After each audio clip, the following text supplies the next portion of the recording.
Miss हो गया था, सुंदरम कह रहा है, मतलब स्टार्टिंग का नहीं देखा आपने? ऐसे मैं एकदम बढ़िया हूँ राजेश्वरी। यस, तो क्या किया आपने वीकेंड पे भाई? वीकेंड पे क्या किया आपने? कुछ धमाल मचाएगी नहीं? मैं तो यहीं था यार, मैं कहाँ जाऊंगा। फुल मजे। बहुत बढ़िया। सोहन आपने कॉल किया था क्या? यार मैं लेक्चर में होता हूँ तो फिर नहीं पिक कर पाता हूँ। बहुत बढ़िया। क्या प्लान है आपका न्यू ईयर का? कुछ प्लान किया है कि नहीं अभी तक न्यू ईयर का? हाँ ना, मैं अगर बाई चांस नहीं देख पाऊँ तो पवन सर को कर दिया करो, है ना, या किसी और फैकल्टी को कर दिया करो, हो सकता है कि भाई मैं मिस कर जाऊँ तो वो देख लें, अगर ओवरऑल कुछ क्वेरी हो तो। कंपनी अकाउंट पढ़ा, बहुत बढ़िया। कुछ नहीं प्लान किया है? रिकॉर्ड मिट से कुछ लेक्चर्स गायब है, हर्ष कह रहा है। आई थिंक प्लेलिस्ट अपडेट नहीं हुई होगी, है ना? Only study for 4-5 years, 4.5 years, अच्छा वाह। गौरंग कह रहा है, ये हुई ना बात। पढ़ना है। बहुत बढ़िया। मैंने बोला ना, यस न्यू ईयर का प्लान किया है, पढ़ना है। शानदार। चलिए भाई, देखिएगा तो हमने ऑलरेडी जो है अपना एलएलपी वाला चैप्टर स्टार्ट किया था। आई थिंक इसका, है ना, फॉर्मली आज अपना लेक्चर नंबर 3 है। तो हमने लास्ट वाले सेशन में कुछ एक आधी पेज यहाँ पर गो थ्रू किया था, है ना, नीड वगैरह देखा था, एलएलपी का मीनिंग वगैरह देखा था, तो ये सब चिल्लर चिल्लर चीजें थी। मेन जो हमको आज स्टार्ट करना था वो आपके इंपॉर्टेंट डेफिनेशन से करना था। करेक्ट, है ना? हम प्लेलिस्ट बनवा देंगे, चिंता मत करो। Becoming C N first attempt, बहुत बढ़िया, होना ही चाहिए। यस, सुनेगा। तो यहाँ पर एलएलपी का कमेंसमेंट हुआ था 2008 में, तो इसको लेकर आपको कुछ कुछ चीजें बताई गई थी। तो पहले यहाँ पर क्या बोला था, एक बार फटाफट से मैं आपको गो थ्रू करवा देता हूँ और फिर हम चलेंगे आगे। ठीक है, देखिए। सबसे पहले बोला है कि हमारा जो ministry of law and justice है, उन्होंने यहाँ पर जो है एलएलपी एक्ट को नोटिफाई किया था, कब? 9 जनवरी 2007 को। अब ये अगेन मैंने आपको कहा था कि नॉलेज के लिए, ये सब जो पॉइंट्स है ये एग्जाम में नहीं पूछता है। ठीक है, ये जो आपके स्टार्टिंग के एक दो पेजेस है ना, ये जस्ट आपके नॉलेज के लिए, एग्जाम में नहीं पूछता है। जो मेन आपके एग्जाम पॉइंट ऑफ व्यू से स्टार्ट होगा वो यहीं से होगा, कहाँ से? आपके डेफिनेशन से। ठीक है, एक और चीज पूछ सकता है, what was the need of LLP, है ना, मीनिंग कॉन्सेप्ट या नीड ऑफ एलएलपी, जरूरत क्या थी? तो आई थिंक वो तो आप भी, है ना, कॉमन सेंस वाली बात है कि पार्टनरशिप फर्म एंड कंपनी के हमको कुछ फीचर्स चाहिए थे, एक और बिजनेस करने का तरीका चाहिए था, और इसलिए हमने यहाँ पर एलएलपी स्टार्ट किया था। परफेक्ट है। सुनिए, तो यहाँ पर उन्होंने क्या बोला था कि यहाँ पर जो हमारा मिनिस्ट्री ऑफ कॉर्पोरेट अफेयर्स है ना, ministry of law and justice है, इसने 9 जनवरी 2007 को एलएलपी यहाँ पर नोटिफाई किया था। प्रेसिडेंट ने जो है इनको पास किया था 12 दिसंबर 2008 को, है ना, पार्लियामेंट ने पास किया था 12 दिसंबर 2008 को, एंड प्रेसिडेंट ने फाइनली अप्रूवल दिया था 7 जनवरी 2009 को। तो प्रेसिडेंट से फाइनली अप्रूवल आया था 7 जन 2009 को, लेकिन हमने इसका नाम रखा है क्या? LLP act 2008। परफेक्ट। देन आपको यहाँ पर बताया गया था कि भाई शेड्यूल होते हैं, है ना, आदित्य कह रहे एलएलपी का एक एग्जांपल दो ना, कोई भी नाम उसके सामने एलएलपी, है ना, आदित्य एलएलपी तो बन गया एलएलपी, ऐसा, है ना। एग्जाम्पल ऐसा कुछ नहीं होता यार, एलएलपी मतलब कोई भी पर्सनल आपका बिजनेस हो गया, है ना, कुछ भी आप नाम दे सकते हो। चलिए सुनेगा, यहाँ पर आपको क्या बोला है कि एलएलपी एक्ट जो है वो लगता है पूरे के पूरे इंडिया पर, this is applicable to all over India including Jammu and Kashmir. ठीक है, अप्रूवल 2009 में हुआ तो 2008 में, क्योंकि एक्ट तो बन चुका था ना, ऑलरेडी डॉक्यूमेंट से वो रेडी हो चुके थे, सिर्फ प्रेसिडेंट का अप्रूवल बाकी था, इसलिए। बट एनीवेज कुछ फर्क नहीं पड़ता है ना, नाम से कुछ फर्क नहीं पड़ता, ये 2009 का 2003 भी कर दें तो भी कोई फर्क नहीं पड़ेगा। हमारा मेन मुद्दा ये रहता है कि कब से यूज में आया, है ना, कब से इसको एक्चुअली यूज करना स्टार्ट किया, मेन पॉइंट वो रहता है, नाम आप कुछ भी रख दो। ओके, चलिए सुनिए। तो ये पूरे के पूरे भारत पर लगता है। देन इसमें आपके 81 सेक्शन एंड 4 शेड्यूल्स हैं। ठीक है, सेक्शन क्या होता है तो मैंने आपको बताया था, क्या होता है सेक्शन, बताइए। What mean by section? Section क्या होता है? जो हम कानून लिखते हैं उनको पैराग्राफ्स में लिखा जाता है। ठीक है, उस पैराग्राफ को जो नंबर दिया जाता है, उस पैराग्राफ को जो नंबर दिया जाता है उसको आप कहते हैं। चिराग कह रहे वीडियो नहीं दिख रही है, आई थिंक आपको बंद करके स्टार्ट करना पड़ेगा चिराग, यहाँ पर तो परफेक्टली दिख रही है, कोई दिक्कत नहीं है। यस, तो जो भी कानून है वो पैराग्राफ में लिखा जाता है, तो पैराग्राफ को नंबर दिया जाता है ना, पैराग्राफ नंबर 1 2 3 4 ऐसा, तो उसको हम कहते हैं section number 1, section number 2, section number 3, section number 4, इस टाइप से। परफेक्ट। एंड उसमें आपके क्या होते हैं? 4 शेड्यूल होते हैं। ठीक है, उसमें आपके क्या होते हैं? 4 शेड्यूल होते हैं। 4 शेड्यूल मतलब आपको काइंड ऑफ एक लिस्ट दी जाती है। ठीक है, 4 शेड्यूल का मतलब क्या होता है कि आपको जो अलग अलग टाइप की लिस्ट दी जाती है, या फिर कुछ प्रोसीजरल बातें आपको बताई जाती है ना, कि क्या क्या कैसे कैसे करना है। तो इसमें हमारे पास 81 सेक्शन एंड 4 शेड्यूल्स हैं। फर्स्ट शेड्यूल जो है आपको राइट्स एंड ड्यूटीज बताता है पार्टनर्स की, एंड एलएलपी विद पार्टनर्स की। तो शेड्यूल नंबर 1 जो रहेगा वो आपको किसके बारे में बताएगा? राइट्स एंड ड्यूटीज के बारे में बताएगा। किसके राइट्स एंड ड्यूटीज? एक तो पार्टनर्स के बीच की एंड पार्टनर्स एंड एलएलपी के बीच की, ये आपको शेड्यूल नंबर 1। शेड्यूल नंबर 2, 3, 4 में आपको दिया गया था कि भाई कन्वर्ट कैसे करना है, ठीक है। एक पार्टनरशिप फर्म को एलएलपी में कैसे कन्वर्ट करना है, फिर प्राइवेट कंपनी को कन्वर्ट कैसे करना है, एंड फिर एक अनलिस्टेड पब्लिक कंपनी को एलएलपी में कन्वर्ट कैसे करना है। तो उसका तरीका जो रहेगा ये आपको दिया हुआ रहेगा शेड्यूल नंबर 2, 3, 4 में। ओके, तो शेड्यूल 1 में आपको दिया गया है कि राइट्स एंड ड्यूटीज क्या रहेगी, एंड शेड्यूल नंबर 2, 3, 4 में आपको बताया गया कि कन्वर्जन कैसे करना है, फर्म को एलएलपी में कन्वर्ट कैसे करना है, प्राइवेट कंपनी कैसे कन्वर्ट करना है, अनलिस्टेड पब्लिक कंपनी कैसे कन्वर्ट करना है, ये सारी चीजें, ठीक है। सेक्शन नंबर याद करने की आपको जरूरत नहीं है, ठीक है।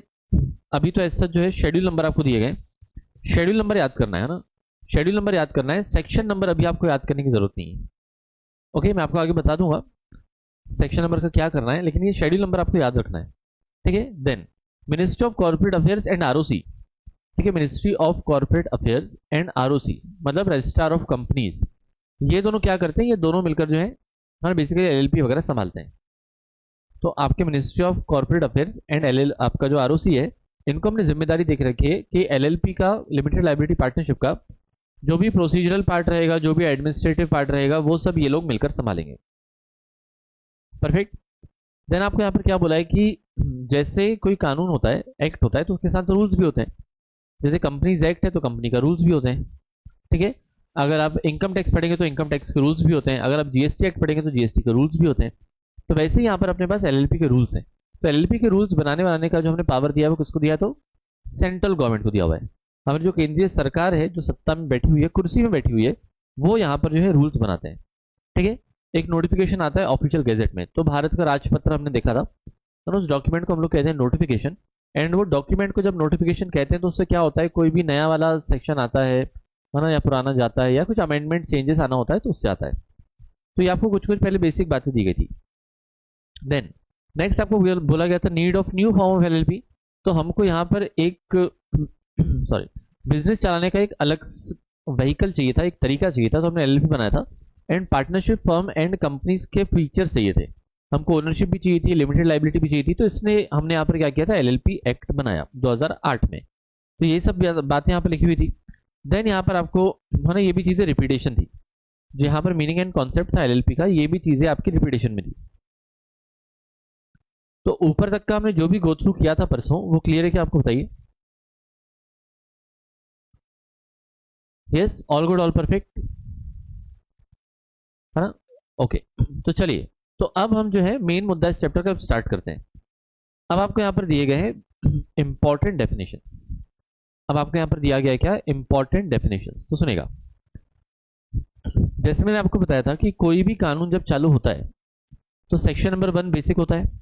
सेक्शन नंबर 1 में, किसी भी लॉ के सेक्शन नंबर 1 में क्या बताया जाता है,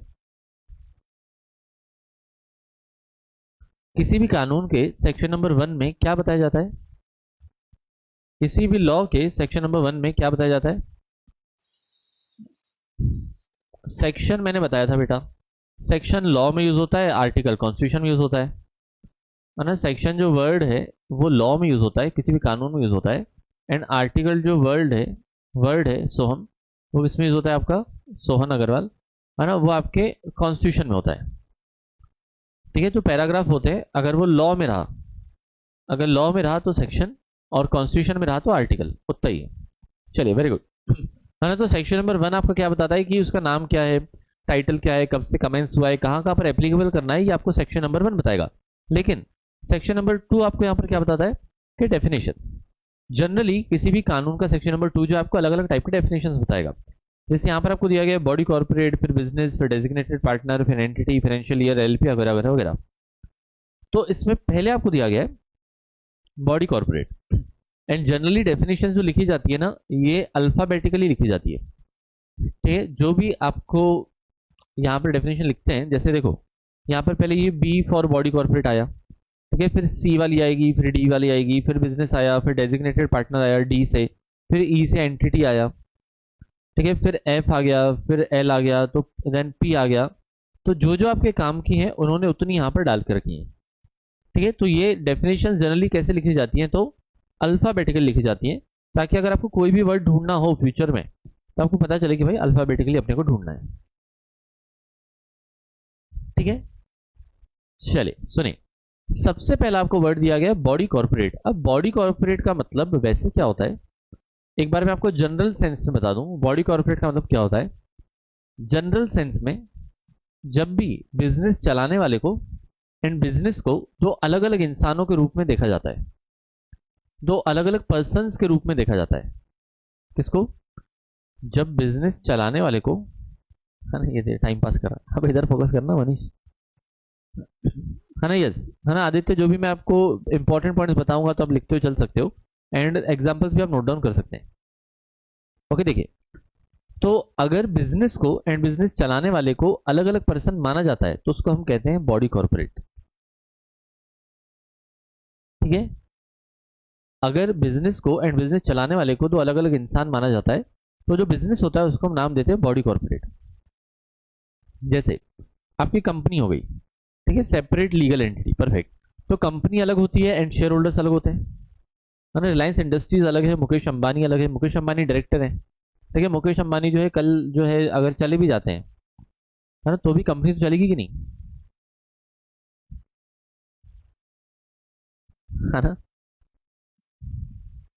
दिन भर क्लास लगा लो, है ना, आविज्ञा, दिन भर क्लास लो, मजा आता है पढ़ने में, वाह रे बहुत बढ़िया। तो रिकॉर्डेड है ना, पहले ही निपटा लो बढ़िया अच्छे से, है ना, कोई दिक्कत नहीं है, सुनेगा, है ना। पुष्पांजलि कह रही है आकाश अंबानी चलाएगा, सही बात है ना। आपको कभी ऐसा नहीं लगता कि हम अंबानी घर में क्यों नहीं हुए? कभी तो फील नहीं आया? हाँ यार, बढ़िया सेटल्ड होती लाइफ, अच्छी घरवाली भी ढूंढ के दे देते, अच्छा घरवाला भी ढूंढ के दे देते। अविज्ञा अंबानी, बहुत बढ़िया। देखो, मैं तो चेक कर रहा था कितने लोग पार्टी बदल रहे हैं, कुछ कुछ लोगों ने बदल ली पार्टी। यश कह रहे सीए करने को नहीं मिलता, अंबानी का लड़का अपनी इच्छा से ना कर पाए तो क्या मतलब फिर, है ना, अंबानी घर में पैदा होने का, हद मचा रहे हैं। चलिए सुनेगा, है ना। तो यहाँ पर आपको क्या करें कि बॉडी कॉर्पोरेट का मतलब, जैसे कंपनी, है ना, मुकेश अंबानी नहीं भी रहे तो कल जाके क्या होगा, कंपनी तो चलेगी चलेगी। तो बॉडी कॉर्पोरेट वही होता है। अब बहुत घुमा फिरा के आपको इसमें दिया है तो लीगल वर्डिंग्स है, तो ध्यान से सुनना कि इसमें किस प्रकार से ये लोग लिखते हैं। सुनना क्या कह रहे हैं, ये कह रहे हैं कि body corporate means a company as defined in section 3 of the companies act 1956, है ना, 2013 एंड इंक्लूड्स। तो यहाँ पर बॉडी कॉर्पोरेट में क्या आएगा, बिल गेट्स का सोचा था, अभी उनकी तो यार शादी नहीं रह पाई, है ना, तलाक हो गया मियाँ बीवी का, तो फिर मम्मी पापा अलग अलग हो जाते, तो आपको मजा आता क्या, है ना। सुनेगा, तो यहाँ पर क्या करें, it includes a company as defined in section 3 of the companies act. मतलब एक कंपनी तो बॉडी कॉर्पोरेट है ही, एक कंपनी जो है वो बॉडी कॉर्पोरेट है ही, और उसके अलावा और क्या क्या बॉडी कॉर्पोरेट में आता है, LLP which is registered under this act, LLP which is registered under this act, मतलब इस वाले कानून में जिसने रजिस्ट्रेशन लिया हुआ है तो वो LL बॉडी कॉर्पोरेट आ जाएगा।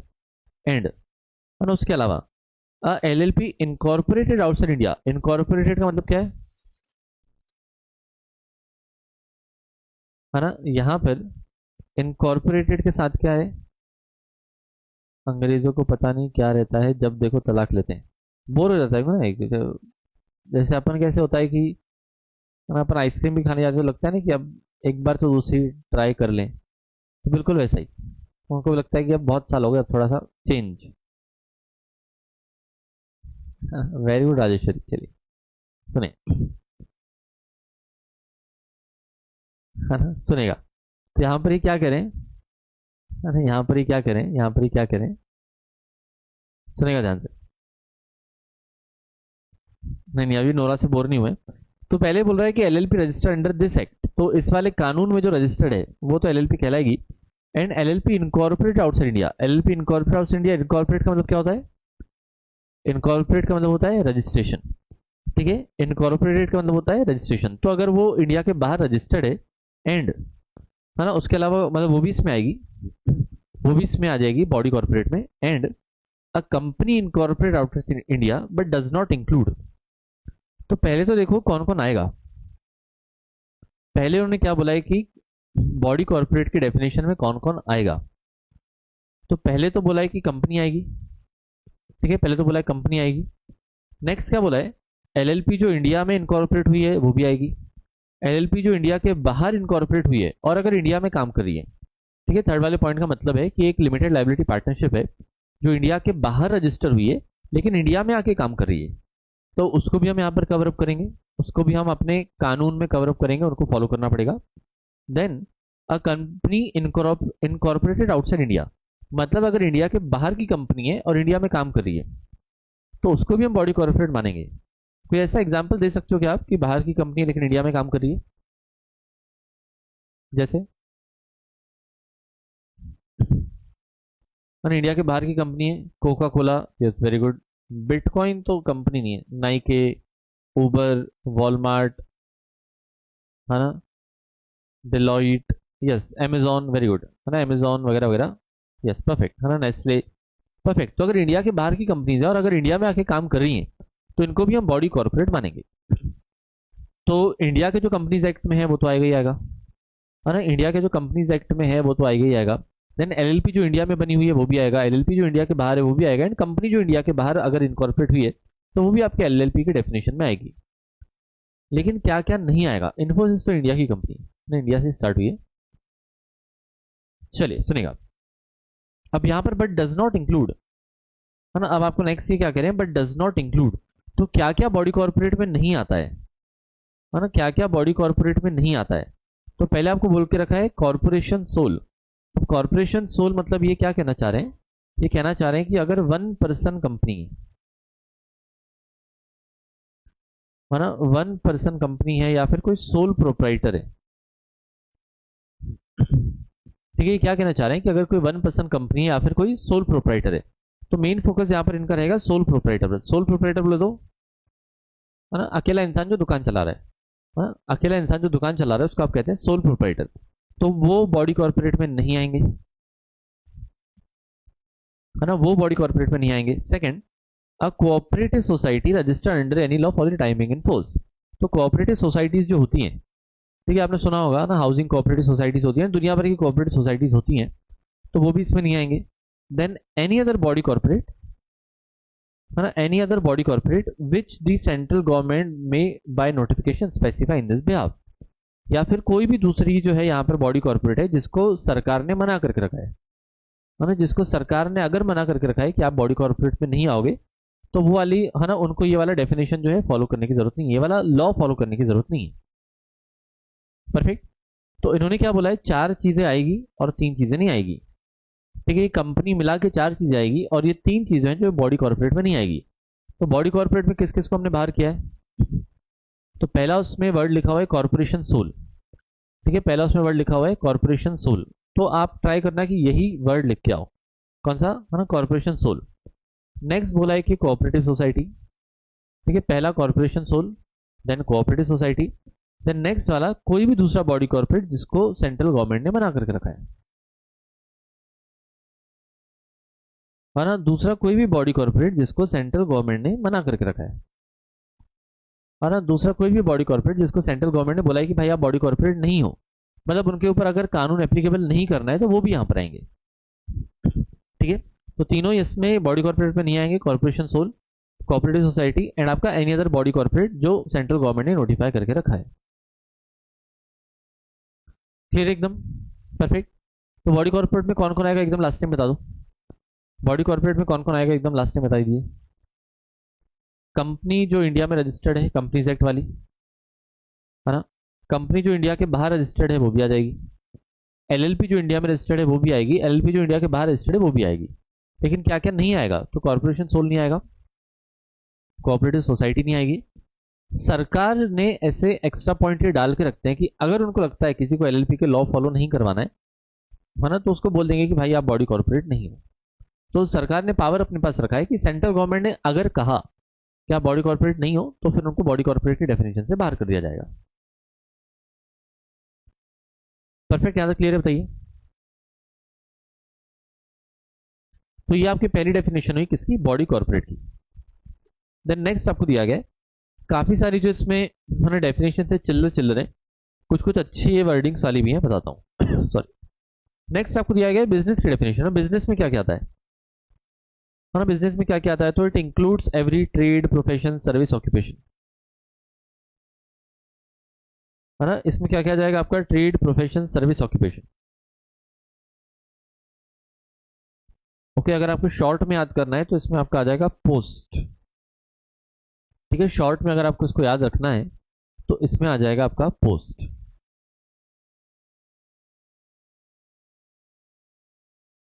अच्छा, आतिफ असलम चलेगा, हाँ सुनेगा।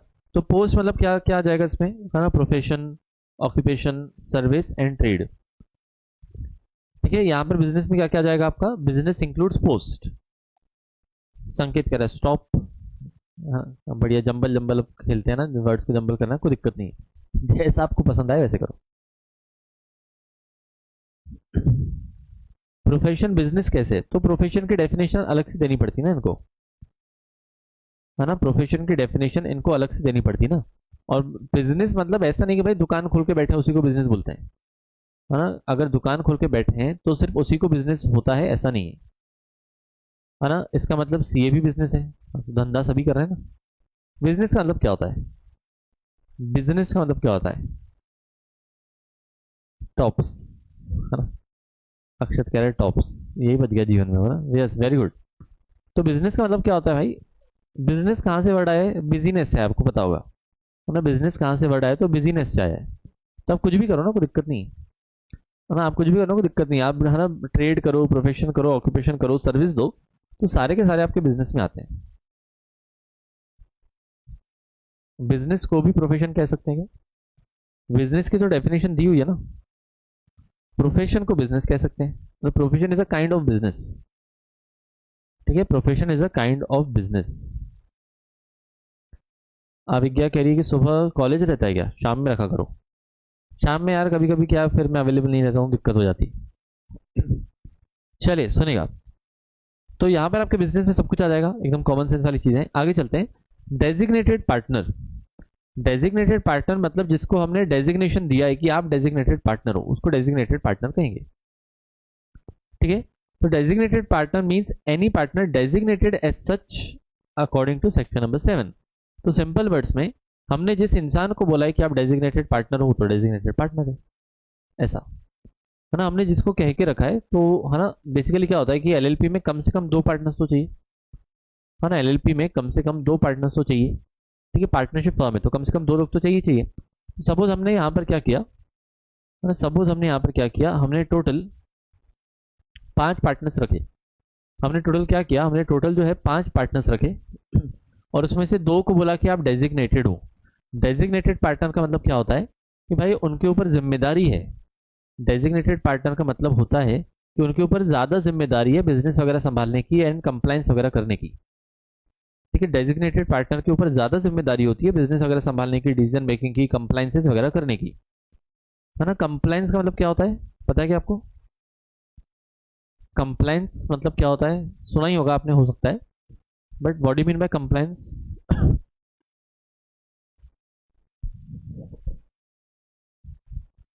कंप्लायंस, नॉन कंप्लायंस, सुना है आपने, नहीं, नहीं, पालना, नहीं नहीं, है ना, किसी चीज को फॉलो करना, है ना, जैसे कोई लॉ वगैरह है तो लॉ को फॉलो करना। ठीक है, जो रूल्स वगैरह है ना उन रूल्स को फॉलो करना, उसको आप कहते हैं कंप्लायंस, है ना, उसको आप कहते हैं कंप्लायंस। जैसे, हाँ, जैसे फॉर एग्जाम्पल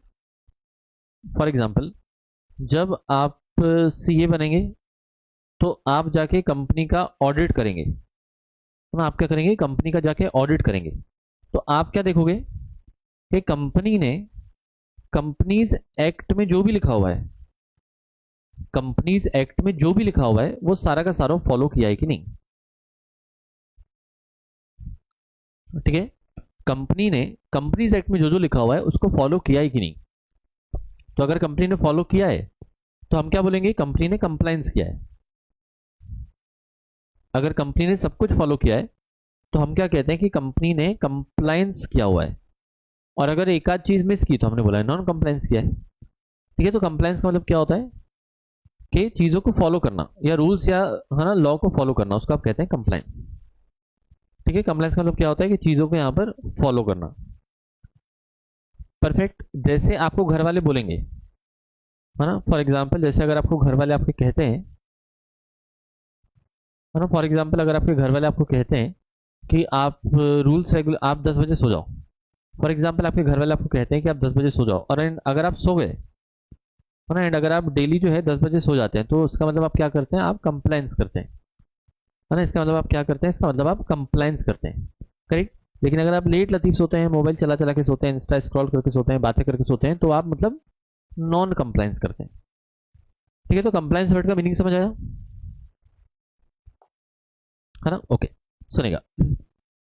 तो यहां पर जो एलएलपी है, लिमिटेड लाइबिलिटी पार्टनरशिप है ना। सीएसीटी वाले यहां पर कहां से आ गए भाई? सीएसीटी वालों, यार तुम ऐसे मत क्या करो, आपका ऑलरेडी ऑनलाइन है ना सीएसीटी, सीएसीटी आपका जो एग्जाम है ऑलरेडी ऑनलाइन है, आपको पता है। सुनिए, तो यहाँ पर क्या है ना, डेजिग्नेटेड एज सच का मतलब है, डेजिग्नेटेड सच का मतलब है कि हमने एक पार्टनर को उपाधि दी है, डेजिग्नेशन दिया है कि भाई आप डेजिग्नेटेड पार्टनर है, तो कंप्लायंसेस उसकी जिम्मेदारी उसकी रहती है ना। एलएलपी एक्ट के सारे रूल्स रेगुलेशंस फॉलो हो रहे हैं कि नहीं, वो फिर वो इंसान बताएगा, मतलब वो पार्टनर को देखना है। तो ये आपका हो जाएगा डेजिग्नेटेड पार्टनर। नेक्स्ट, है ना, एंटिटी का मतलब क्या होता है, तो ये वैसे कुछ काम की नहीं है, but entity means any body corporate, मतलब बॉडी कॉर्पोरेट को आप एंटिटी कह सकते हैं, and includes for the purpose of section so and so a firm setup under the partnership act. तो ये अगर आप याद नहीं रखेंगे तो भी चलेगा। यहाँ पर जो सेक्शन नंबर वगैरह वगैरह दिया हुआ है ना, परसुएंट टू मतलब उसके हिसाब से, परसुएंट, है ना, आते फसलम परसुएंट का मतलब होता है उसके हिसाब से, परसुएंट टू सेक्शन 7 मतलब अकॉर्डिंग टू सेक्शन 7, परसुएंट का मतलब होता है according.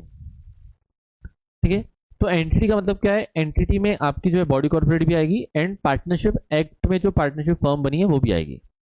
Yes, good evening Farhan, late आए शायद आप, है ना, सुनेगा। सो बॉडी कॉर्पोरेट भी इसमें आएगी, एंड पार्टनरशिप एक्ट भी जो है, मतलब पार्टनरशिप फर्म जो बनी है, मतलब पार्टनरशिप फर्म जो बनी है, ये भी आपके एंटिटी में आएगी। ठीक है, परफेक्ट। तो एंटिटी में क्या क्या आएगा, आपका बॉडी कॉर्पोरेट भी आएगी, एंड आपकी एक फर्म भी आएगी। ओके, लेकिन एग्जाम पॉइंट ऑफ व्यू से इतना इंपॉर्टेंट नहीं है ना। ऐसी वाली डेफिनेशन जो है ये एग्जाम में नहीं पूछता है, तो इसको लेकर आप लोड मत लेना, क्योंकि सेक्शन अभी आपने पढ़े नहीं है, आप इस चैप्टर में आगे पढ़ेंगे। नेक्स्ट आपको दिया गया है फाइनेंशियल ईयर, अब ये इंपॉर्टेंट है। नेक्स्ट आपको दिया गया है फाइनेंशियल ईयर, ये इंपॉर्टेंट है, इसको आप एक बार ध्यान से पढ़िएगा। फाइनेंशियल ईयर जो आपको यहाँ पर दिया गया है, इसको आप एक बार के लिए ध्यान से पढ़ें, देखिए आपको समझ में आ रहा है कि नहीं, इसको गो थ्रू करना एंड बताइए कि आपको समझ में आ रहा है कि नहीं।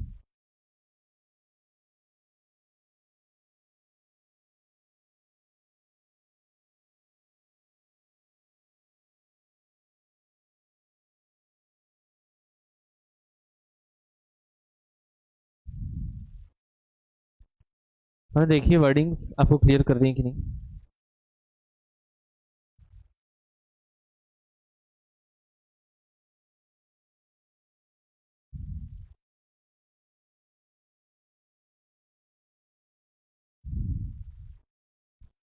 आगे संकेत करें, 30 सितंबर से भी स्टार्ट हुआ तो भी एंड 31 मार्च को होगा। Jahangir is like 1 April to 31 March. ठीक है, फाइनेंशियल ईयर तो उस इस अप्रैल टू मार्च। ठीक है, 1 अप्रैल टू मार्च जनरली होता है ना। इन्होंने कहा है कि आपका फाइनेंशियल ईयर जो रहेगा वो जनरली कहाँ से लेकर कहाँ तक होगा, तो 1 अप्रैल से लेकर 31 मार्च रहेगा वैसे तो। लेकिन अगर किसी साल में एलएलपी इनकॉर्पोरेट लेट हुई है, किसी भी साल में अगर एलएलपी इनकॉर्पोरेट लेट हुई है, लेट रजिस्टर हुई है, तो उसमें थोड़ा सा जो है मेन मुद्दा है ना। देखिए तो ये क्या कह रहे हैं, ये कह रहे हैं financial year in relation to LLP means the period from the 1 April to 31 March of the following year. तो 1 अप्रैल से लेकर 31 मार्च तक जनरली आपका यहाँ पर फाइनेंशियल ईयर रहेगा। लेकिन आगे क्या बोला है, हाउ एवर, है ना, यहाँ से मेन पॉइंट है, यहाँ से ही मेन पॉइंट है, ऊपर का तो कोई भी समझ लेगा। How ever, in the case of a LLP incorporated after the 30th day of September of the year, अगर आपकी बॉडी कॉर्पोरेट 30 सितंबर के बाद बनी है, the financial year may end on 31st day of March of the year next following that year.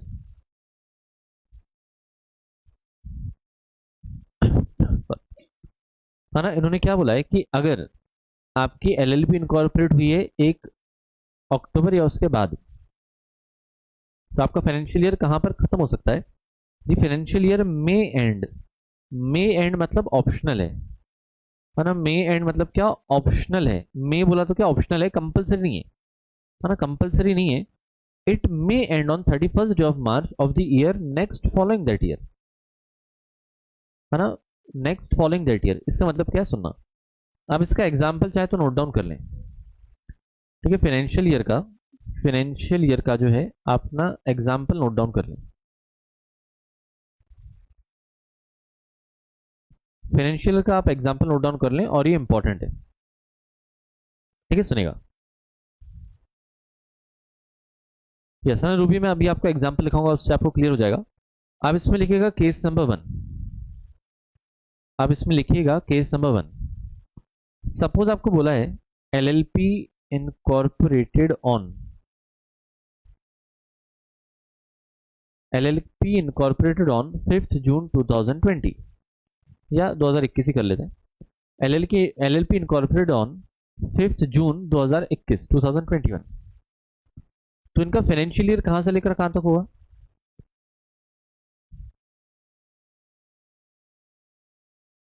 इनका financial year जो है कहां से लेकर कहां तक होगा? अगर आपकी एलएलपी इनकॉर्पोरेट हुई है 5 जून 2021 को, तो कहां से लेकर कहां तक होगा? है ना, एग्जैक्ट मुझे डेट बताओ, एग्जैक्ट पूरी, है ना, मंथ और डेट और साल तीनों बताओ, कहां से लेकर कहां तक होगा? अगर हमने एलएलपी इनकॉर्पोरेट की है 5 जून 2021 को, गरिमा कह रही 1 अप्रैल से 31 मार्च, नहीं, अभी तो पहला पहला साल है ना गरिमा, पहले पहले साल में तो अलग होगा, अगले साल से 1 अप्रैल टू 31 मार्च होगा, अगले साल से जरूर होगा, लेकिन ये अभी तो पहला पहला साल है। Yes Geetika very good, Farhan very good, Akshat perfect है ना, आतिफ असलम परफेक्ट है, हर्ष यस, है ना। तो समझ गए आप लोग। तो भाई देखो, क्योंकि पहला पहला साल है, ये अगर पहला पहला साल है तो बीच में से स्टार्ट हुआ है ना आपका काम, तो आपको फाइनेंशियल ईयर कहां से लेकर कहां तक होगा? 5 जून 2021 से लेकर 31 मार्च 2022। तो जब आपका एलएलपी बना है वहां से काउंटिंग स्टार्ट होगी, ठीक है, वहां से काउंटिंग स्टार्ट होगी। परफेक्ट है ना रूबी, आई थिंक आपने भी यही लिखा था, ठीक है। ये तो समझो पहला पहला साल था, ये समझो कि बिजनेस का फर्स्ट ईयर था, तो 5 जून को स्टार्ट हुआ, है ना, 5 जून को स्टार्ट हुआ। लेकिन फिर आगे वाले साल कैसे चलेंगे? तो नॉर्मल चलेंगे, है ना। आगे वाले साल कैसे चलेंगे? तो 1 अप्रैल 2022 टू 31 मार्च 2023, 1 अप्रैल 2022 से 31 मार्च 2023, तो बाकी नॉर्मल चलेगा। पहला बस जो साल रहेगा उसमें कुछ आगे पीछे होने की पॉसिबिलिटी है, जो पहला पहला साल रहेगा उसमें आगे पीछे होने की पॉसिबिलिटी है। समझ आया क्या? बताइए हाँ या ना, क्लियर हुआ? तो ये केस नंबर 1। अब आप लिखिए केस नंबर 2, है ना। अब आप लिखिए केस नंबर 2। केस नंबर 2 में सपोज आपको दिया गया है, अनुराग कह रहे हैं ये कैसे कैलकुलेट करते हैं? कैलकुलेट क्या करना है अनुराग यार, बचपन में पढ़ा है ना, साल कहाँ से लेकर कहाँ तक होता है? तो 1 अप्रैल से लेकर 31 मार्च होता है अनुराग, है ना। अब ये तो यार कैलेंडर देखने वाली बात है। सुनो, case number 2, LLP incorporated on 11 नवंबर 2021। अगर आपको दिया गया है, फरहान कह रहा है कैलकुलेटर से, बहुत ही बढ़िया यार, प्राउड ऑफ छोटू बेबी है। पुष्पांजलि आप देखते थे क्या पहले वाला लेक्चर? देख के रखे होंगे आपने इसलिए, हाँ हाँ सुनिए सॉरी। यस, तो अक्षत का आंसर आ गया है एंड सही आंसर दिया उसने। एलएलपी आपकी इनकॉर्पोरेट हुई है 11 नवंबर 2021 को। अगर आपकी एलएलपी बनी है 11 नवंबर 2021 को, तो साल कहां पर खत्म होगा? संकेत कह रहा है फिंगर्स पे करो, बहुत बढ़िया, अक्कड़ बक्कड़ बम्बे पे करो ना, कीड़े वाला बच्चा। अरे ये तो सब आप देख के बैठे हो पुराने लेक्चर, है ना, विज्ञा वगैरह सब जो है पुराने लेक्चर देख के बैठे हैं आप। है ना। यस, नैन्सी सही है, गीतिका सही, आधा सही है गीतिका, है ना। विकास सही है। सुनिएगा, तो इन्होंने क्या बोला है, इन्होंने क्या बोला है कि अगर इनकॉर्पोरेशन 30 सितंबर के बाद हुआ है ना। लॉ में प्रोविजन में कैसे लिखा हुआ है कि अगर आपका इनकॉर्पोरेशन 30 सितंबर के बाद हुआ है तो आप अगर आपकी इच्छा हो, है ना, अगर आपकी इच्छा हो तो आप यहां पर क्या कर सकते हैं, है ना। अगर आपकी यहां पर इच्छा हो तो आप क्या कर सकते हैं, अपने साल को एक और साल आगे बढ़ा सकते हैं। कहने का मतलब ये 11 नवंबर 2021 है ना। तो अगर आप चाहें तो अपने फाइनेंशियल ईयर को खत्म करें 31 मार्च 2023। अगर आप चाहें तो आप 31 मार्च 2022 को खत्म ना करके अपने साल को खत्म करें एक साल आगे, मतलब 31 मार्च 2023 को, तो भी चलेगा, है ना, तो भी चलेगा, कोई दिक्कत नहीं है। ठीक है। नॉर्मली क्या होता है, नॉर्मली क्या होता है, नॉर्मली 31 मार्च 2022 को अपना साल खत्म हो जाता, लेकिन ये आपको ऑप्शन दे रहे हैं कि आप चाहे तो क्या कर सकते हो, 31 मार्च 2023 तक भी अपना साल आगे बढ़ा सकते हैं, है ना। अगर आपको लगता है कि भाई स्टार्टिंग में कुछ ज़्यादा ट्रांजेक्शन नहीं हुए हैं, है ना, बुक्स ऑफ अकाउंट से एक बार में बना लेंगे, अगर आपको ऐसा लगता है तो आप उसको आगे बढ़ा सकते हैं, कहाँ तक, 31 मार्च 2023 तक। एंड ये कैसा है, ऑप्शनल है। मैंने शाद मिर्जा है क्या, अच्छा, फरहान मिर्जा, अच्छा, दुकानदार, नए नए नाम से क्यों आता है, है ना। सुनेगा, तो यहाँ पर क्या हुआ, है ना, यहाँ पर क्या हुआ, यहाँ पर क्या हुआ, यहाँ पर क्या हुआ, तो ये चीज़ क्या है आपके पास, ऑप्शनल है ना। ये चीज़ क्या है आपके पास, ये चीज़ आपके पास ऑप्शनल है। तो शायद अभी तो आपने एग्जाम दिए होंगे ना दिसंबर में, कि जून में देने वाले हो। मनीष कह रहा है तू पुष्कर राज सर को क्यों चालू करके बैठा है, हद मचा रहे हैं, पूरे खिचड़ी बना दे,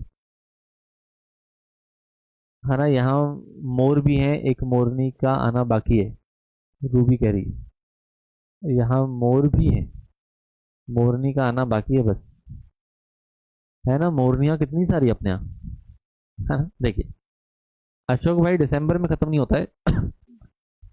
अच्छा, वो दिसंबर वाले थे अशोक भाई।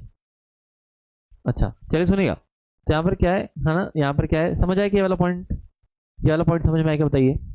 ये क्या कह रहे हैं कि अगर आपका बिजनेस कब के बाद स्टार्ट हुआ है, 30 सितंबर के बाद हुआ है ना। अगर आपका बिजनेस जो है 30 सितंबर के बाद हुआ है, मतलब 1 अक्टूबर के बाद अगर आपका बिजनेस स्टार्ट हुआ है, एलएलपी स्टार्ट हुई है, तो आप साल तुरंत खत्म ना करके एक साल और आगे बढ़ा सकते हैं। तो आप 31 मार्च 2022 को भी कर सकते हैं, आपकी इच्छा हो तो, या फिर आप उसको एक साल और आगे लेके जाओ तो भी चलेगा, कोई दिक्कत नहीं।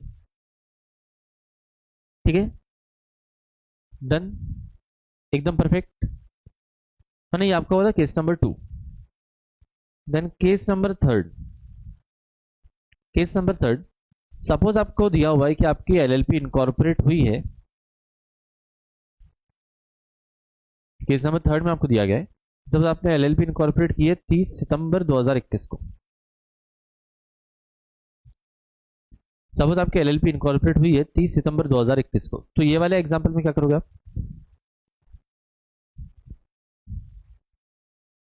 ये हुई है 30 सितंबर 2021 को, तो ये वाले एग्जांपल में ईयर कहां पर खत्म होगा,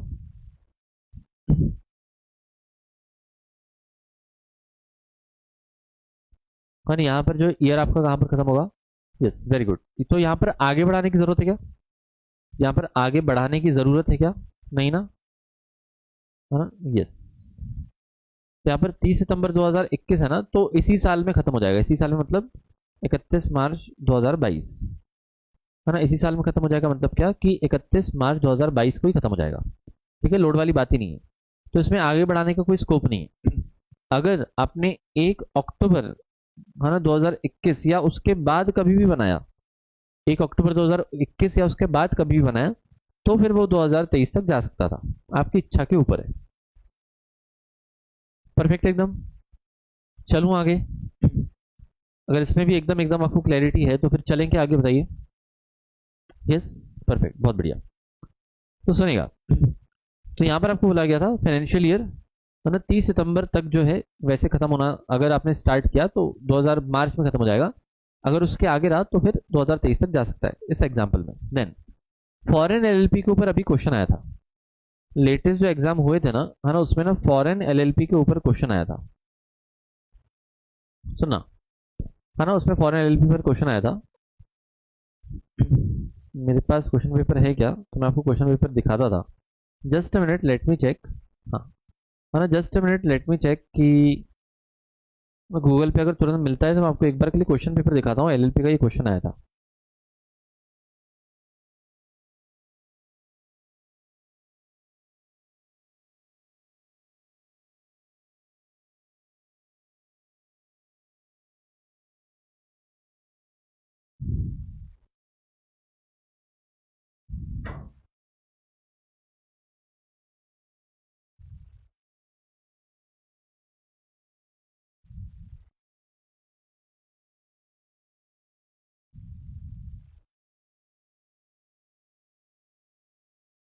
जस्ट अ मिनट, देख लेता हूँ।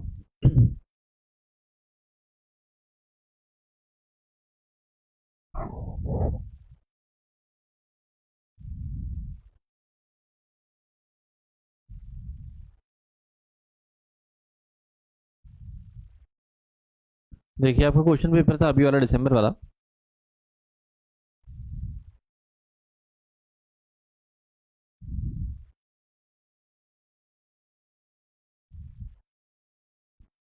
अभी नहीं रहा तो फिर वो अगस्त करेगा। Let me check, just minute ना, ये कॉन्ट्रैक्ट है।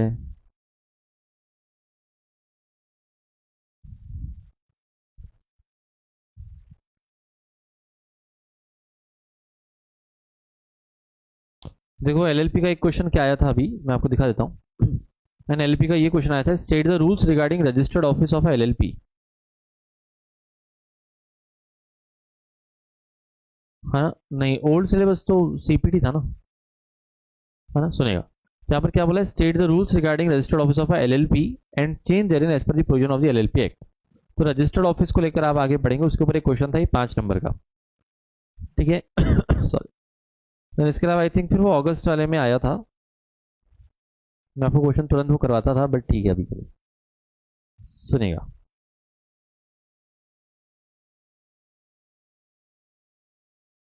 है ना, चलिए देखिए, तो यहाँ पर फॉरेन एलएलपी के ऊपर एक क्वेश्चन था, है ना, फॉरेन एलएलपी के ऊपर क्वेश्चन था, सुनेगा ध्यान से। इसमें क्या बोल रहे हैं, फॉरेन एलएलपी का मतलब क्या होता है। It means LLP formed, incorporated or registered outside India, which establishes a place of business within India। तो इसमें दो ही चीजें हैं, है ना, पहले बैच में नए ज्यादा पागल थे, फिर समझदार हुए, मतलब, चलिए। तो यहाँ पर देखो, फॉरेन एलएलपी में दो चीजें बोली है, दोनों चीजें होनी चाहिए। फॉरेन एलएलपी में दोनों चीजें होनी चाहिए। पहला चीज क्या, कि एक तो इंडिया के बाहर रजिस्टर हुई है, एंड सेकेंड चीज क्या, कि उनका place of business with in India है। यहाँ पर दो चीजें होनी चाहिए। पहला क्या, कि एक तो ये इंडिया के बाहर इनकॉर्पोरेटेड है, मतलब इंडिया के बाहर रजिस्टर होनी चाहिए एलएलपी। एंड दूसरा वाला पॉइंट क्या, कि इंडिया में इनका प्लेस ऑफ बिजनेस होना चाहिए। प्लेस ऑफ बिजनेस होना चाहिए मतलब क्या, है ना, प्लेस ऑफ बिजनेस होना चाहिए मतलब क्या, ये सही बात है रूबी, है ना, प्लेस ऑफ बिजनेस मतलब क्या। हाँ, कि इंडिया में कोई तो ऑफिस चाहिए, और इंडिया में इनका कुछ तो ऑफिस होना चाहिए, कुछ तो इनका जो है, और इंडिया में इनका कुछ तो ऑफिस होना चाहिए, या फिर इंडिया में कुछ तो इनका, है ना, बिल्डिंग वगैरह होनी चाहिए, ब्रांच होनी चाहिए, चलेगा। तो सिंपली, है ना, सिंपली इन्होंने फॉरेन एलएलपी का मतलब क्या बोला है, कि कोई भी लिमिटेड लाइबिलिटी पार्टनरशिप है जो इंडिया के बाहर बनी हुई है, ठीक है, फॉर एग्जाम्पल अमेरिका में बनी हुई है लेकिन इंडिया में भी काम करती है, ठीक है, अमेरिका में बनी हुई है फॉर एग्जाम्पल, तो इंडिया के बाहर रजिस्टर्ड है और इंडिया में भी काम करते हैं, तो ऐसी वाली कंपनी एलएलपी को आप बोलेंगे फॉरेन एलएलपी। तो फॉरेन एलएलपी के डेफिनेशन में आने के लिए दोनों चीजें होनी जरूरी है। फॉरेन एलएलपी के डेफिनेशन में आने के लिए यहाँ पर दोनों चीजें होनी जरूरी है, इंडिया के बाहर भी इनकॉर्पोरेट होना चाहिए एंड इंडिया में काम भी होना चाहिए। तो कॉमन सेंस वाली बात है, ठीक है, इंडिया के बाहर रजिस्टर्ड है और इंडिया में काम कर रहे हैं तो उसको अपन बोलेंगे फॉरेन एलएलपी, ठीक है। और अगर इंडिया में ही रजिस्ट्रेशन होता तो, अगर इंडिया में ही रजिस्ट्रेशन होता तो दिक्कत नहीं है, नॉर्मल एलएलपी है, हाँ, वो फिर तो नॉर्मल एलएलपी है, डोमेस्टिक है, कोई दिक्कत नहीं, ठीक है। चलिए, तो ये आपको बताएगा फॉरेन एलएलपी के बारे में। नेक्स्ट आपको बोला है लिमिटेड लाइबिलिटी पार्टनरशिप। तो एलएलपी का मतलब क्या होता है ना, एलएलपी का मतलब क्या होता है कि कोई भी partnership which is formed and registered under this act. तो ऐसे वाला एग्जाम में नहीं पूछता है ना, ऐसे चिल्लर चिल्लर पॉइंट एग्जाम में नहीं पूछता है। तो इन्होंने बोला एलएलपी का मतलब क्या, जो इस वाले कानून में रजिस्टर्ड है, और जो इस वाले कानून में बनी है और रजिस्टर्ड है, तो उसको आप कहते हैं एलएलपी। ठीक है, देन एलएलपी एग्रीमेंट। नेक्स्ट आपको दिया गया है एलएलपी एग्रीमेंट। तो पार्टनर्स के बीच में जो एग्रीमेंट होगा उसको अपन बोलेंगे एलएलपी एग्रीमेंट। लेकिन नहीं, कॉमन सेंस वाली बात है कि पार्टनर्स के बीच का जो एग्रीमेंट होगा उसको अपन कहेंगे LLP agreement. So it means any return agreement, है ना, very important. It means any return agreement between the partners of the LLP or between the LLP and its partners। Return agreement होना चाहिए, पहला point. Second point क्या है ना, partners के बीच में हो सकता है, एंड है ना, या between the LLP and its partners, तो एलएलपी और पार्टनर्स के बीच में हो सकता है। Which determines the mutual rights and duties of the partners and the rights and duties in relation to the LLP. तो इसमें राइट्स एंड ड्यूटीज आपको लिखा हुआ रहेगा। संकेत कह रहा है जुलाई 2021 में नहीं आया था फॉरेन एलएलपी का। अपना जो एक्चुअली सेकंड क्वेश्चन बैंक है ना, उसमें वो क्वेश्चन दिया हुआ है, मुझे एग्जैक्ट अटेम्प्ट ध्यान नहीं आ रहा है, लेकिन हमने सेकंड क्वेश्चन बैंक में आपको दिखेगा। ठीक है, सुनिए यहाँ पर क्या बोला है, यहाँ पर क्या बोला है कि एलएलपी एग्रीमेंट जो है वो क्या होता है, एक रिटर्न एग्रीमेंट होना जरूरी है। एलएलपी एग्रीमेंट रिटर्न होना जरूरी है, तो रिटर्न में होना चाहिए, लिखित में होना चाहिए, एंड किसके बीच में होना चाहिए, या तो पार्टनर्स के बीच का या एलएलपी और पार्टनर्स के बीच का। एंड ये आपस में राइट्स एंड लाइबिलिटीज इनके बीच के बताएंगे, है ना, इनके बीच के जो राइट्स एंड लाइबिलिटीज हैं इनका ये एलएलपी एग्रीमेंट बताएगा। परफेक्ट। देन नेक्स्ट आपको दिया गया है partner. So partner in relation to LLP means any person who becomes a partner in the LLP in accordance with the LLP agreement. तो जो एलएलपी एग्रीमेंट के हिसाब से पार्टनर बना उसको अपन कहेंगे पार्टनर, है ना, जो एलएलपी एग्रीमेंट के हिसाब से पार्टनर बना उसको अपन कहेंगे पार्टनर। ठीक है, जो इंसान एलएलपी एग्रीमेंट के थ्रू जो है पार्टनर बना उसको अपन पार्टनर कहेंगे एलएलपी एक्ट में, है ना। यस, तो आखिरी के 2-3 पॉइंट्स बहुत बहुत चिल्लर हैं। तो यहाँ पर आपको ये सारी की सारी डेफिनेशन दी गई, है ना, body corporate, business, designated partner, entity, financial year, foreign LLP वगैरह वगैरह वगैरह। ठीक है, नहीं, इसको आपको याद करने की जरूरत नहीं है। एक्चुअली क्या होता है कि जैसे ये सेक्शन नंबर 2 है ना, तो सेक्शन नंबर 2 के साथ जो लिखा रहता है इसको अपन क्लॉज कहते हैं। तो ये एक्सेप्शन होता है, ये एक्सेप्शन होता है अभिजीत। नॉर्मली क्या होता है कि section, subsection, clause, sub clause होता है, लेकिन जनरली डेफिनेशंस में ऐसा फॉलो होता है कि जैसे सेक्शन नंबर 2F दिया है, मतलब हम उसको बोलते हैं सेक्शन नंबर 2 क्लॉज F, मतलब हम उसको कहते हैं सेक्शन नंबर 2 क्लॉज F। तो ये काइंड ऑफ आपका एक्सेप्शन में आता है। ठीक है, देन सुनेगा, नेक्स्ट आपको दिया गया यहाँ पर, मैंने ये 1-2 लाइन अपन पढ़ लेते हैं। Non applicability of the Indian partnership act. तो इन्होंने वर्डिंग्स कैसे लिखी है, लॉ की वर्डिंग से समझने की कोशिश करना। Save as otherwise provided the provisions of partnership act shall not apply to LLP. Yes Aditya, उस पर है ना मैं सेशन ले लूंगा, चिंता ना करो, उस पर मैं सेशन ले लूंगा। देखिए यहां पर क्या करें, save as otherwise provided the provisions of partnership act does not apply to LLP. तो ये वर्डिंग तो समझ में आ गई होगी दी प्रोविजन से। दी प्रोविजन के बाद क्या लिखा हुआ, ये वर्डिंग तो समझ में आ गई होगी। Provisions of partnership act does not apply to LLP, कि पार्टनरशिप एक्ट का जो कानून है वो एलएलपी पर वैसे तो नहीं लगता है।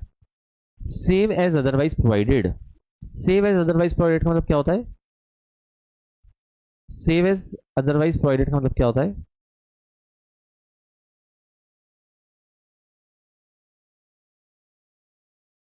If it's mentioned anywhere. ऐसे मैं आपको सिंपल वर्ड्स में लिखवा रहा हूं, मैंने एकदम लिटरल ट्रांसलेशन नहीं लिखवा रहा हूं, इंटरप्रिटेशन नहीं लिखवा रहा हूं, but if it is mentioned anywhere, है ना, if it is mentioned anywhere, तो ही पार्टनरशिप एक्ट जो है वो यहां पर एलएलपी के ऊपर लगेगा। ठीक है, तो इन्होंने कानून के बारे में कहा है कि अगर कहीं पर हमने क्लियर कट लिख के रखा है कि पार्टनरशिप एक्ट यहां पर फॉलो होगा, है ना, ये कह रहे हैं कि अगर हमने कहीं पर लिख के रखा है कि पार्टनरशिप एक्ट यहां पर फॉलो होगा तो ही फॉलो करना, नहीं तो नहीं। तो सेव एज अदरवाइज प्रोवाइडेड का मतलब है कि अगर कहीं पर लिखा हुआ है ना, तो ही आपको पार्टनरशिप एक्ट यहां पर फॉलो करना है, अदरवाइज पार्टनरशिप एक्ट के जो प्रोविजंस हैं वो एलएलपी पर नहीं लगेंगे। और वो सिंपल मुद्दा है, क्योंकि एलएलपी के लिए हमने अलग से लॉ बनाया है ना, है ना, हमने एलएलपी के लिए अलग से लॉ बनाया, तो हमको यही वाला लॉ जो एप्लीकेबल होगा। करेक्ट। तो ये आपको दिया गया सेक्शन नंबर 4 में। बताइए यहां तक बातें क्लियर है क्या? हाँ या ना? है ना, यहां तक बातें क्लियर है क्या? बताइए हाँ या ना? है ना, जस्ट मिनट, देखना पड़ेगा। है ना, इसको आप फटाक से एक बार रीड करेंगे। Just minute.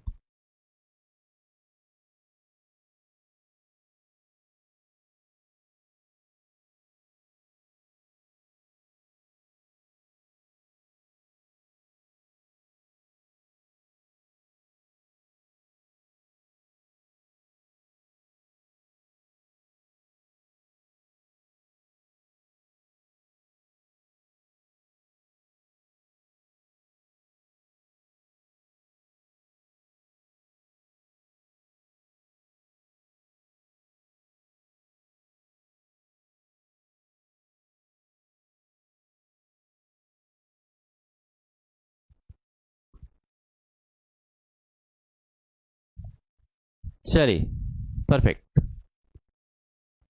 हाँ ना, ओके। डबल बताओ मतलब क्या होता है? डबल बताओ। चलिए भाई सुनेगा तो, है ना, यहाँ तक का आज मैंने आपको डेफिनेशंस पढ़ाई है, सेक्शन नंबर 4 पढ़ा है, इतना बस अब रीड करके आना एक बार खुद से प्रॉपरली। कल मैं आपको पहले रिवाइज कराऊंगा एंड फिर हम आगे चलेंगे, है ना, आगे जो आपको मुद्दे दिए गए है ना, partner, minimum number of partners, designated partner वगैरह वगैरह, एंड फिर कैरेक्टरिस्टिक्स। ठीक है ना, इसको लर्न करना है ना यार अक्षत, और डेफिनेशंस को लर्न करना है। जो मैंने एक दो लिखवाई है ना, not so important for exams, उसको मत करना, लेकिन बाकी करनी है ना। इसमें इंपॉर्टेंट बॉडी कॉर्पोरेटेड है, डेजिग्नेटेड पार्टनर है, फाइनेंशियल ईयर है, फॉरेन एलएलपी है, तो बाकी सभी इंपॉर्टेंट है, तो आपको याद करते हुए चलना है। ठीक है, लास्ट वाला कि डबल कब अप्लाई होगा कब नहीं होगा। सोहन नॉर्मली जो है ना, नॉर्मली पार्टनरशिप एक्ट का लॉ एलएलपी पर नहीं लगेगा। नॉर्मली जो है पार्टनरशिप एक्ट वाला कानून एलएलपी पर नहीं लगेगा, लेकिन अगर उन्होंने कहीं पर लिख के रखा है कि भाई आपको फॉलो करना पड़ेगा तो ही फॉलो करना है, नहीं तो नहीं। सोहन ठीक है, परफेक्ट। चलिए, so thank you so much guys, बहुत बहुत शुक्रिया। मुलाकात करेंगे हम लोग कल, है ना, कल सुनाऊंगा पक्का, है ना, कल सुनाऊंगा पक्का। अभी के लिए यहीं पर रुकते हैं। बाय बाय, शुक्रिया। मुलाकात करेंगे हम सुबह 11:30 बजे, 11:40 के आसपास, 11:35-40 के बीच में। चलिए bye, thank you so much. इतना डेली बेसिस पर बस आप रिवाइज करते हुए चलें। Okay bye, thank you.